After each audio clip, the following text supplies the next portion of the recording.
ஹலோங்க. உங்களோட மார்கழி எப்படி போயிட்டுருக்கு? நீங்களும் பிள்ளையருக்கு தண்ணி ஊற்றுறீங்களா? மார்கழி பிடிக்கிறீங்களா?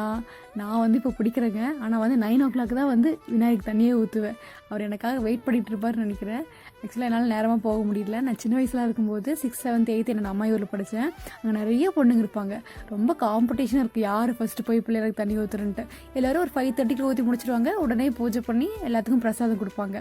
ஆனால் எங்கள் ஊரில் அப்படிலாம் இல்லை. என்னோடய ஏஜில் யாருமே பொண்ணுங்களே இல்லை. அப்போ சின்ன ஊர் அப்படின்னால நம்ம ஏஜ் மாதிரி யாருமே இருக்க மாட்டாங்க. அப்படிலாம் ஊற்றவே இல்லை.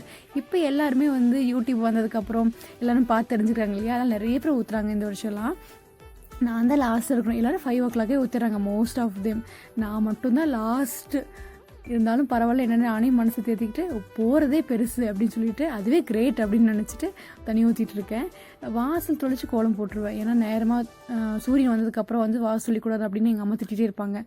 அதனால் அதை வேணால் 6:30 பண்ணி முடிச்சிடுவேன். கோயிலுக்கு குளிச்சுட்டு போயிட்டு வரதான் கொஞ்சம் கஷ்டமாக இருக்குது. ஆனால் அதையும் எப்படியாவது பண்ணிடணும் அப்படின்னு சொல்லிட்டு பண்ணிடுவேன். பிள்ளையரெல்லாம் வைக்கிறேன். ஆனால் நிஜமாக அதெல்லாம் எடுத்து வீடியோ எடுக்கிறதுக்கான டைமே இருக்கிறதில்ல. மார்கழி முடியிருக்குல, அது ஒரு கம்ப்ளீட் ஒரு வீடியோ எடுக்கணும்னு ஒரு ஆசை.